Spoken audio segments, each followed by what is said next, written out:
SuperTalk Mississippi Media production.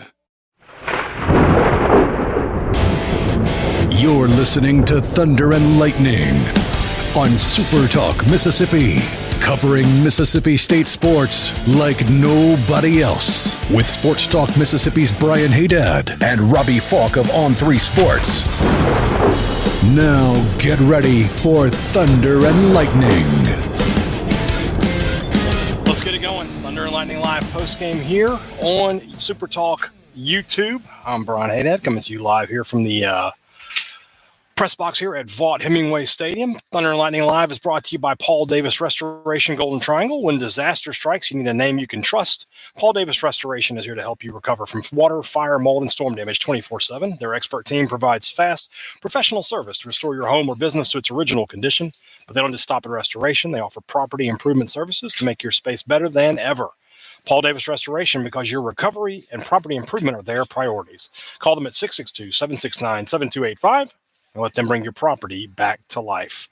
Final score here from Oxford, 26-14. The Rebels will keep the Golden Egg for another season in a game that, a really weird Egg Bowl in that it was kind of normal. There wasn't a lot of craziness to it. And it did not play out the way I think myself or anybody in this chat thought that it would.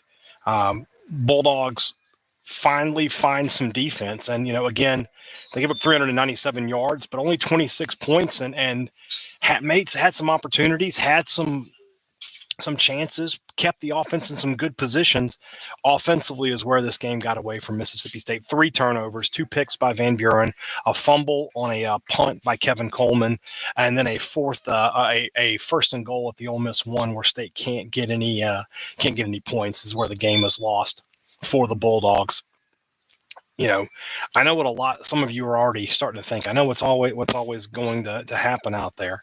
And that's going to be like, well, they played better on defense and Levy's going to keep Hutzler. You can't allow that to happen. You can't allow one game to change the thought process of what the whole season was. But that being said, we do have to give credit where credit is due. Coleman Hutzler's defense played incredibly well tonight, played good enough to win. And I'll be honest with you, I thought Jeff Levy at times played well enough to win this game. His offensive game plan. Now, I did not agree with the play calling on the goal line. That's just, you got to get into a big formation. You got to get under center.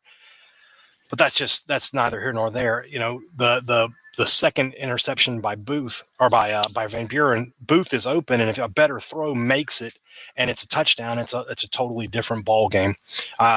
Cody Goldsberry brings up the defensive pass interference. That was a big play that didn't go State's way. And I know that the ESPN guys were on that. They said that they did not like that call. Sam Sharma, everyone knew State wouldn't score when they got stopped at the 1. You're correct. You are correct in that. I looked right at it. I was sitting there with Caleb Sailors from SuperTalk, and I was like, they won't score. And they did not.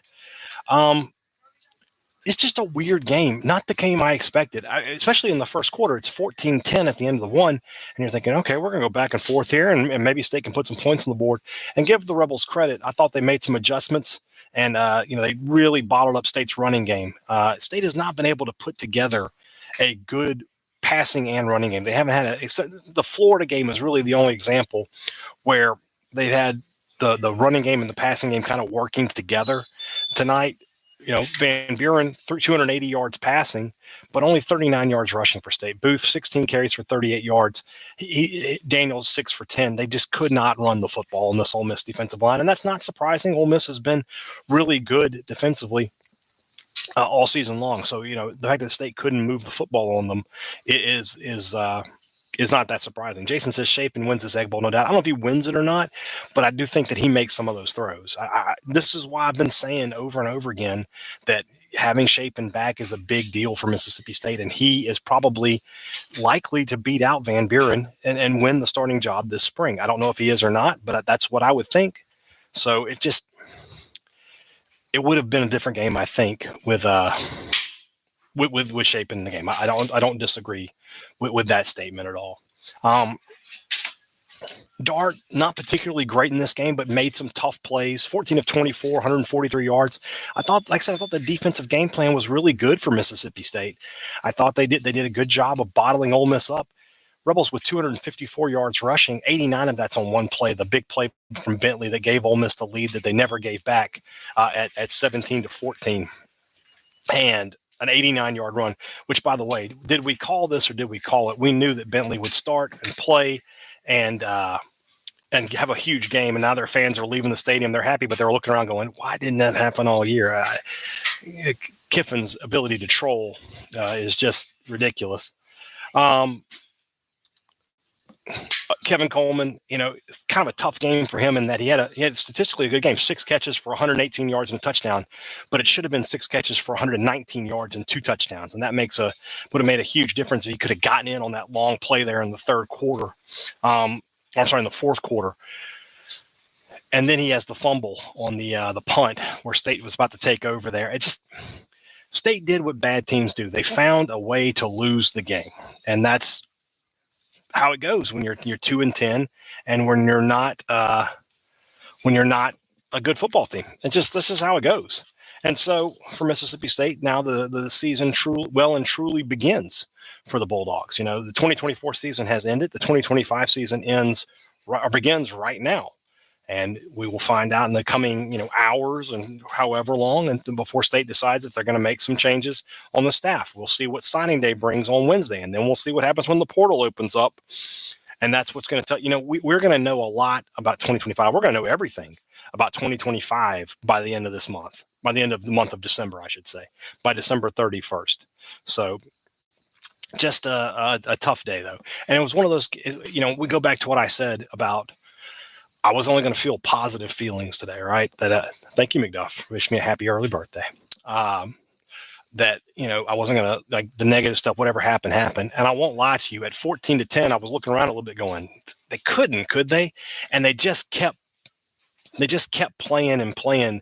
And I in the second quarter, I thought maybe they could stick around. And then, third quarter, they come out and they get a couple of stops. And I was like, maybe something can happen here, but it ends up, just not being that way. And so I'm not going to sit here and tell you that you should be, there's no moral victories. There's no, they kept it close. There's none of that. You're 2-10. But how much does that, if any, does that game affect recruiting? It doesn't. It doesn't. And year to year, it doesn't really affect recruiting. It's one of those things where it's like, if State were to lose 10 Egg Bowls in a row, yeah, that'll affect recruiting. But year to year, players don't really concern themselves about that. So we'll see. Yeah, the season didn't play out the way anybody thought it would, but it did play out the way we all thought it would after the Toledo game. The Toledo game was the end. When that game happened and went the way it was, it became painfully obvious this team was going to go 2-10 this year. That it was going, at best, that they were going to be able to beat UMass, and that was about it. And they just not a very good football thing. So it is what it is. We got some Ole Miss fan here, why are you here, man? Your team just won. You're 9 wins, and you're in here hanging out with us. That, my friend, is CC Simon, is the definition of a loser. Just hanging out with a bunch of State fans talking about the game after the game. Go out and have a drink or something, dude. Get out of here. I'll make it easy on him. Here, I'll take care of that for us. Put user in timeout. There we go. Bye-bye. Here for the therapy. I'll do what I can, Nathan. I'll do what I can. I'm interested to see, when I look at this box score, who's back next year. Van Buren, obviously that's going to be a big target for some teams. There's already a lot of rumors floating that he has been reached out to by some teams in the SEC who, may or may not have a former coach who coached in this building. If you know what I'm saying. Craver is probably going to receive some offers. Coleman, it's going to be about where his draft position is. If he gets a first or second round grade, he'll be gone. If he doesn't, he has a good chance to return. I know that the initiative and the State Excellence Fund will make a great play to keep him here and give him a give him a good deal. So how much money do we need to spend in the portal to be competitive? And can we attract the talent we need to turn around? You can definitely attract the talent because it's just not an issue. That you can get people in here when you're offering starting positions and good money.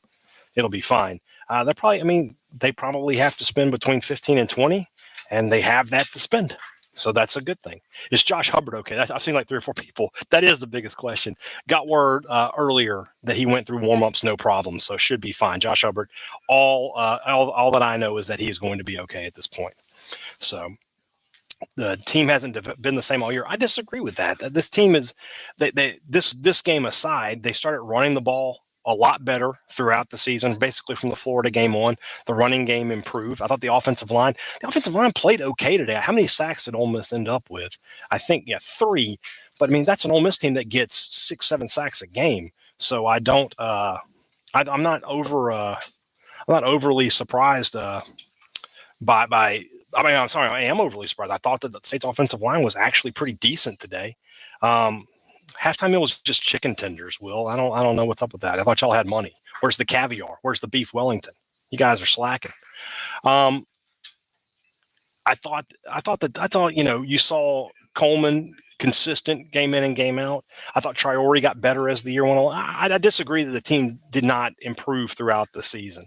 So name a good defensive candidate when Hutzler gets canned. I know that people are the one that people keep throwing out is Shiel Wood, and I don't know if I'm pronouncing that name correct. It's Shiel. It is hot in here all of a sudden.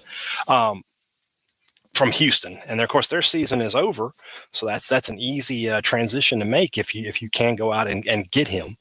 I would take a look at the top guys in the group of 5. And guys that you can, offer to, put a $250,000, an extra $500,000 on their salary. And that's the guys you should be targeting. If not, I don't think, finding a Power 5 guy would be difficult. I think you'd have to go out and get yourself you'd have to pay a lot more than you're wanting to pay. And I'm not one of these people who's saying things like, the Hutzler's buyout is a problem. That's not an issue. You got to pay that $2 million.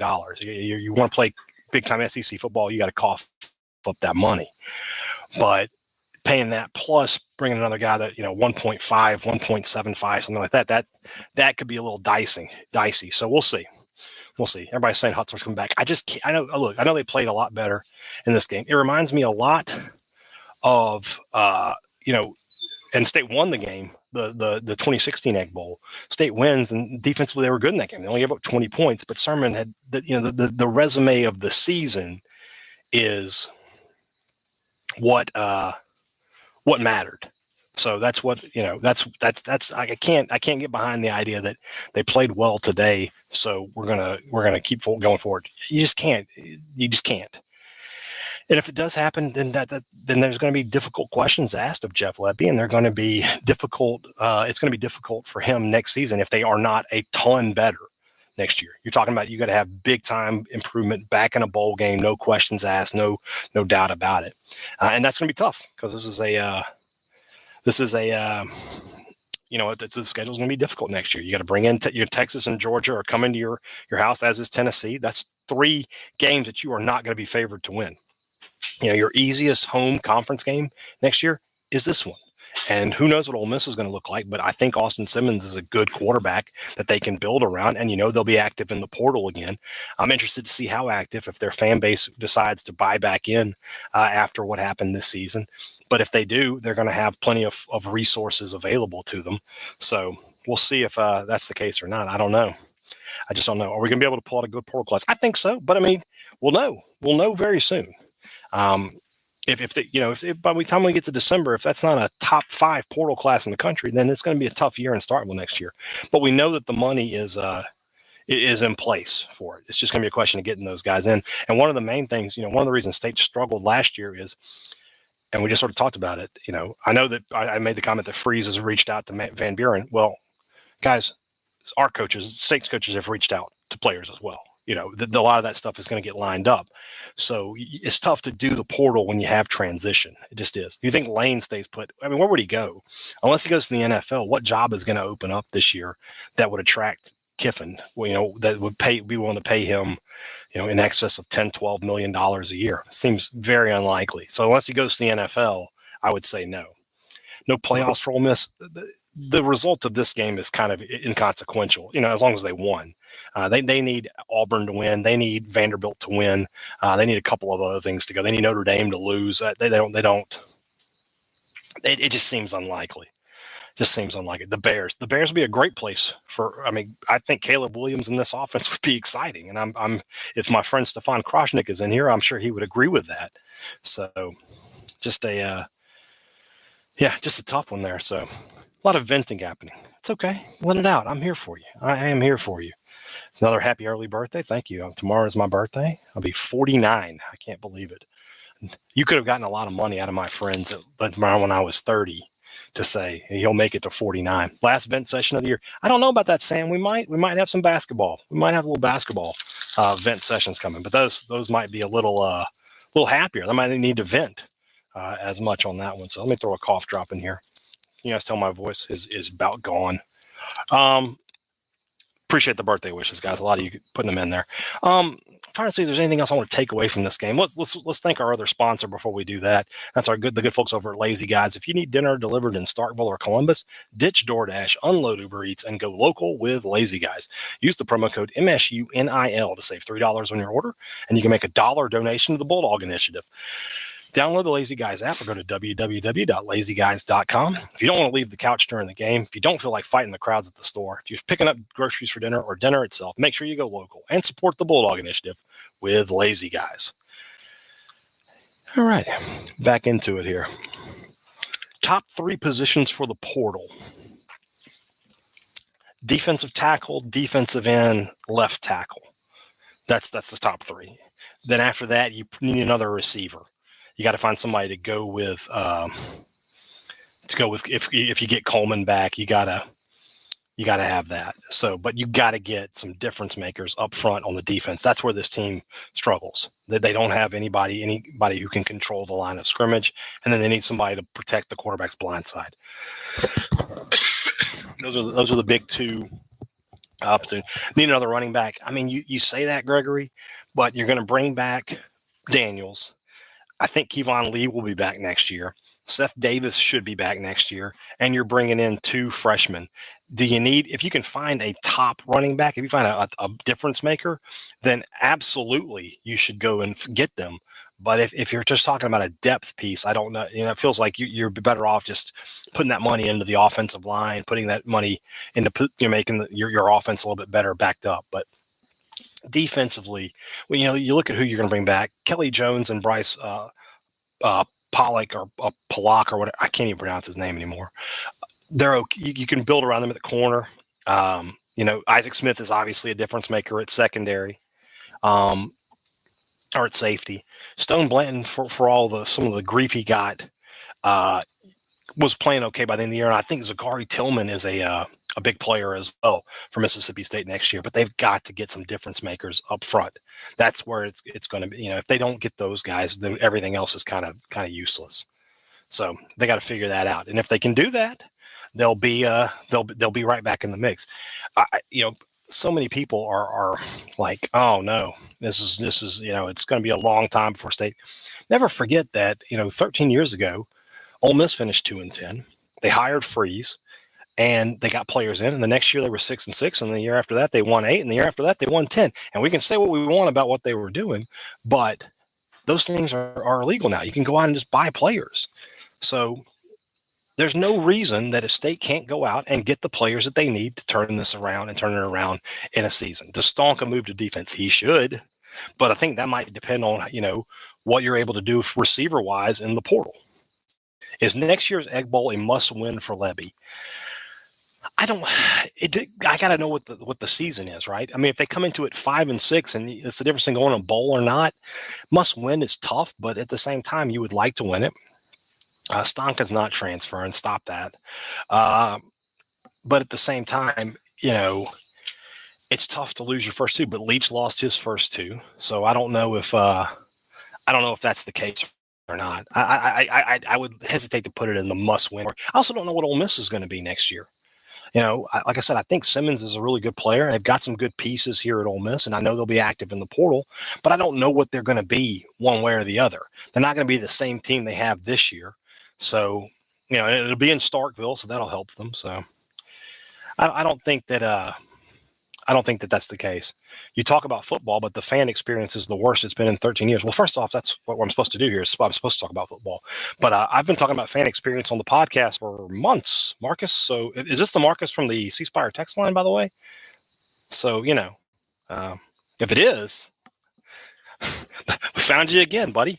But if it's not, regardless, I've been talking about it. I mean, it is. Of course it is. I've been talking about it for months now. I've been saying the has to improve. And if you were at the game tonight, or if you watched on television, you can difference between the fan experience here in Oxford and the one in Starkville. The lighting, the music, the way they engage their fans. It's night and day different between Ole Miss and Mississippi State. So they got to figure that out. They got to figure it out. What's the high and low on games won next season for Levy? There are 3 non-conference games that I feel like you could look like they can win, right? They have the FCS team. They have Southern Miss, which you better win that game. Let me see if I can get the schedule up here. What's the other game in the non-conference? They have the FCS team.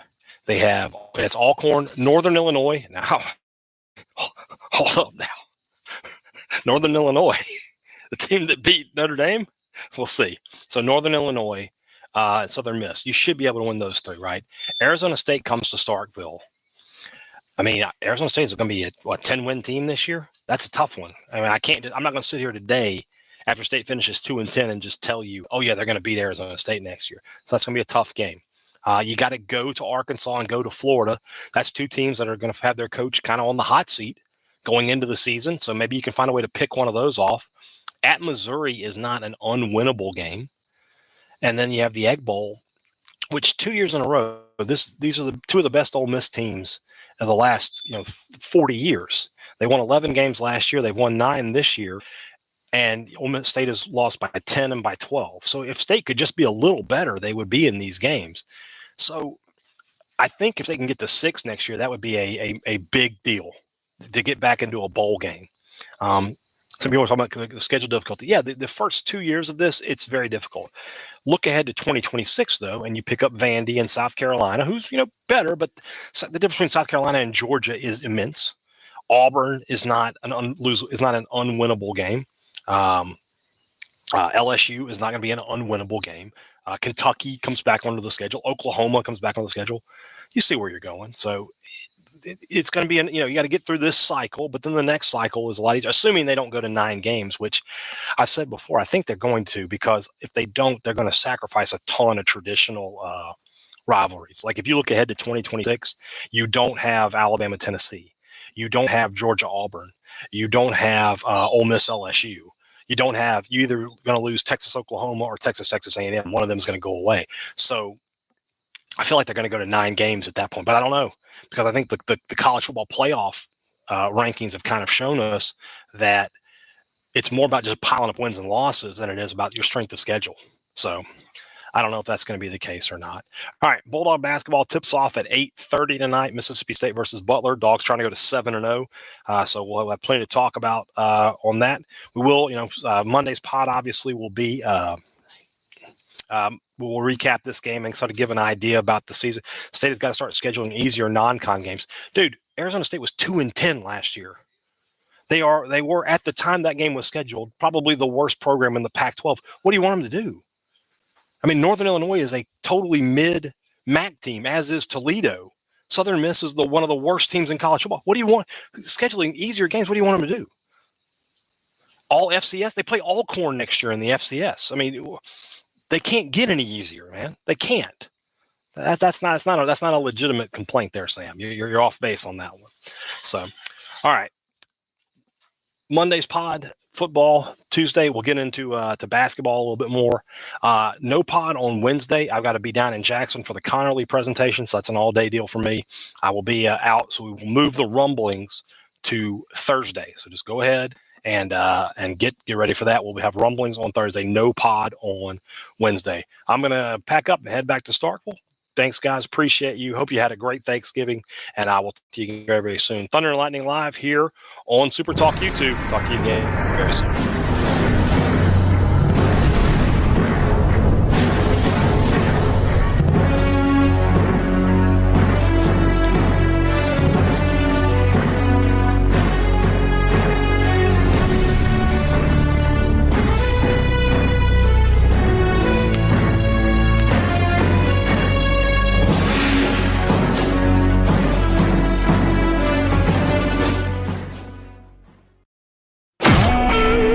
SuperTalk Mississippi Media production.